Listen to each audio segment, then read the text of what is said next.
आज का दिन वो तकलीफ दह दिन है जिस दिन भारत ने अपनी फौजें भेजकर कश्मीर पर कब्जा किया, और उस दिन से जो जुल्म और बर्बरियत की कहानी शुरू हुई है वो 74 साल अब तक जारी है, ख़त्म होने का नाम नहीं लेती।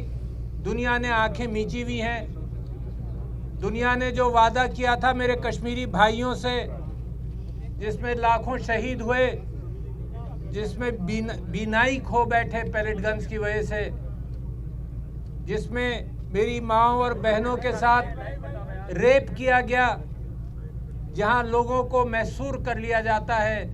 जो कायदीन हैं उनको जेल में भेज दिया जाता है, उनके ऊपर जुल्म होता है, सालों वो नज़रबंदी से गुजरते हैं। और आज के दिन हमें अली जिलानी साहब भी याद आ रहे हैं, कश्मीर के बहुत बड़े रहनुमा जो आखिरी दम तक ये कहते रहे, महसूर रहे अपने घर के अंदर, हर सांस के साथ उन्होंने ये कहा कि कश्मीर बनेगा पाकिस्तान। हम उनसे कहना चाहते हैं कि पाकिस्तान आपका है, आप हमारे हैं, आप हमारे भाई हैं, मगर जो जुल्म और बर्बरियत की कहानी चल रही है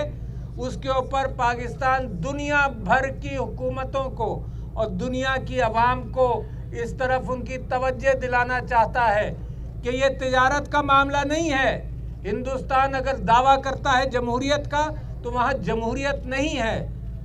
वहाँ जुल्म की दास्तानें लिखी जा रही हैं। और कश्मीरी भाइयों के साथ जो हो रहा है उसकी अक्कासी बाकी हिंदुस्तान के अंदर भी माइनॉरिटीज़ के साथ और ख़ास तौर पर मुसलमानों के साथ जुल्म किया जा रहा है। और मैं मुकाबले के तौर पर पेश करता हूं आपको कि पाकिस्तान में आप देख लें कि माइनॉरिटीज़ के साथ क्या सलूक है और हिंदुस्तान में आप देख लें कि माइनॉरिटीज़ के साथ क्या सलूक है। जिस तरह से सिटीजन्स एक्ट बदल कर वहाँ पर जुल्म कर रहे हैं, मेरा कश्मीरी भाई मुकाबला करेगा, मेरा कश्मीरी भाई मुकाबला कर रहा है, जाने नजराने के तौर पर पेश करता है, चैन से नहीं रहेगा। ये डेमोग्राफी बदलना चाहते हैं, ये वहाँ की आबादी की हालात बदलना चाहते हैं, वो ये भी हम कबूल नहीं करेंगे और वहाँ बदलने नहीं दिया जाएगा। तो मेरे भाइयों, जो जुल्म और सितम की दास्तानें आपके ऊपर रकम की गई हैं, दुनिया की काली तारीख रकम की गई है, मेरे भाइयों